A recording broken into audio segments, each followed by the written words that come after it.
അനുദിന വിശുദ്ധർ നവംബർ 29 വിശുദ്ധ സാറ്റർനിനൂസ്. ടൗലോസിലെ മെത്രാനായിരുന്ന വിശുദ്ധ സാറ്റർനിനൂസ് AD 257 നവംബർ 29 രക്തസാക്ഷിത്വം വരിച്ചത്. 245 മാർപ്പാപ്പിയായ ഫാബിയാൻ്റെ നിർദ്ദേശപ്രകാരം വിശുദ്ധ സാറ്റർനിനൂസ് വിശ്വാസ പ്രഘോഷണത്തിനായി റോമിൽ നിന്നും ഗൗളിലേക്ക് പുറപ്പെട്ടു. കുറേക്കാലം മുൻപ് ഏതാണ്ട് 250 ടെസിയൂസും ഗ്രാറ്റൂസും കോൺസുലായിരിക്കെ ആൾസിലെ ആദ്യ മെത്രാനായിരുന്ന വിശുദ്ധ ട്രോഫിമസ് സുവിശേഷ പ്രഘോഷണം നടത്തി വിജയം വരിച്ച സ്ഥലമായിരുന്നു ഇത്. വിശുദ്ധ സാറ്റർനിനൂസ് ടൗലോസിൽ തൻ്റെ വിശുദ്ധ സഭാഭരണം ആരംഭിച്ചു. ഫോർട്ടുനാറ്റൂസിൻ്റെ അഭിപ്രായത്തിൽ വിശുദ്ധ സാറ്റർനിനൂസ് തൻ്റെ പ്രഘോഷണവും അത്ഭുത പ്രവൃത്തികളും വഴി ധാരാളം വിഗ്രഹാരാധകരെ ക്രൈസ്തവ വിശ്വാസത്തിലേക്ക് കൂട്ടിക്കൊണ്ടുവന്നു. വിശുദ്ധൻ്റെ രക്തസാക്ഷിത്വം വരെയുള്ള ഇത്രയും വിവരങ്ങളാണ് നമുക്ക് അറിവായിട്ടുള്ളത്. വിശുദ്ധൻ്റെ മരണത്തിന് ഏതാണ്ട് 50 വർഷങ്ങൾക്ക് ശേഷമാണ് അദ്ദേഹത്തിൻ്റെ പ്രവർത്തനങ്ങളെപ്പറ്റി അതിൻ്റെ രചയിതാവ് വിവരിച്ചിട്ടുള്ളത്.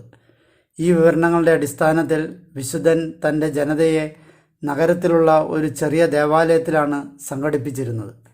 ഈ ദേവാലയത്തിനും വിശുദ്ധൻ്റെ താമസസ്ഥലത്തിനും ഇടയ്ക്കായിരുന്നു നഗരം. ഈ ദേവാലയത്തിൽ വെച്ചായിരുന്നു പ്രവചനങ്ങൾ നടത്തിയിരുന്നത്. ഒരിക്കൽ വിശുദ്ധൻ കടന്നുപോകുന്ന വഴിയിൽ വെച്ച് പിശാചുകൾ ഒരു ഊമയെ വിശുദ്ധൻ്റെ രൂപത്തിൽ ആക്രമിച്ചു. വിഗ്രഹാരാധകരായ പുരോഹിതർ ഇത് കാണുകയും ഇതേപ്പറ്റി അധികാരികൾ സമക്ഷം ഒറ്റുകൊടുക്കുകയും ചെയ്തു.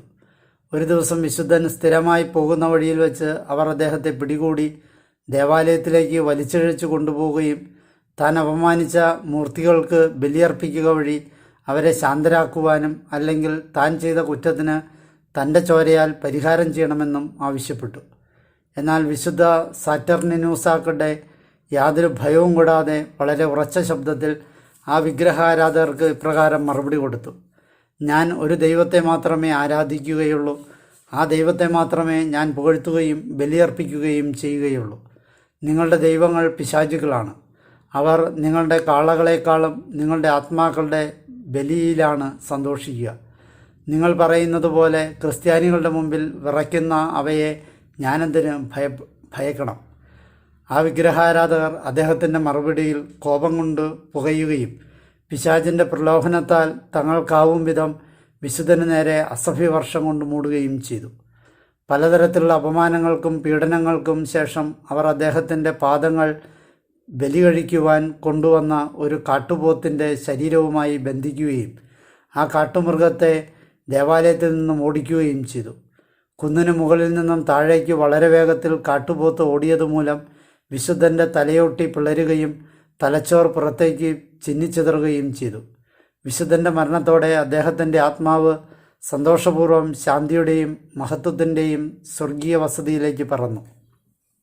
ആ കാട്ടുമൃഗമാകട്ടെ വിശുദ്ധൻ്റെ വിശുദ്ധ ശരീരം വലിച്ചിഴയ്ക്കൽ തുടർന്നു. മാംസവും രക്തവും ചിതറിത്തെറിച്ചു. ബന്ധിച്ചിട്ടുള്ള കയറ് പൊട്ടുന്നതുവരെ ഈ പ്രക്രിയ തുടർന്നു. അവശേഷിച്ച ശരീരഭാഗങ്ങൾ കവാടമില്ലാത്ത നഗരത്തിൻ്റെ സമതല പ്രദേശങ്ങളിൽ ചിതറിക്കിടന്നു. ദൈവഭക്തളായ 2 സ്ത്രീകൾ അവയെല്ലാം ശേഖരിച്ച് കൂടുതലായി നശിപ്പിക്കപ്പെടാതിരിക്കുവാൻ ഒരാഴമുള്ള കുഴിയിൽ ഒളിപ്പിച്ചു വെച്ചു. മഹാനായ കോൺസ്റ്റന്റൈൻ്റെ ഭരണം വരെ ഇത് അവിടെ ഒരു മരപ്പലക കൊണ്ടുള്ള ശവപ്പെട്ടിയിൽ സൂക്ഷിച്ചു. പിന്നീട് ടൗലോസിലെ മെത്രാനായ ഹിലരി ഇതിനു മുകളിലായി ഒരു ചെറിയ പള്ളി പണിതു. ആ നഗരത്തിലെ മെത്രാനായിരുന്ന സിൽവിയൂസ് 4-ാം നൂറ്റാണ്ടിൻ്റെ അവസാനത്തോടെ രക്തസാക്ഷിയായ വിശുദ്ധ സാറ്റർനിനൂസിൻ്റെ ആദരണാർത്ഥം ഒരു മനോഹരമായ ദേവാലയത്തിൻ്റെ നിർമ്മാണം ആരംഭിച്ചു. അദ്ദേഹത്തിൻ്റെ പിൻഗാമിയായ എക്സുപെരിയൂസ് നിർമ്മാണം പൂർത്തിയാക്കുകയും സമർപ്പണം ചെയ്യുകയും ചെയ്തു. വളരെയേറെ ഭക്തിയോടും ആഘോഷത്തോടും കൂടി വിശുദ്ധൻ്റെ ഭൗതികാവശിഷ്ടങ്ങൾ ഈ ദേവാലയത്തിലേക്ക് മാറ്റി. പിന്നീട് അമൂല്യമായ ഈ തിരുശേഷിപ്പുകൾ വളരെ ആദരപൂർവ്വം അവിടെ സൂക്ഷിച്ചിരുന്നു. ഒരുപക്ഷെ 257 വലേരിയൻ്റെ ഭരണകാലത്തായിരിക്കാം ഈ വിശുദ്ധൻ്റെ രക്തസാക്ഷിത്വം സംഭവിച്ചിരിക്കുക.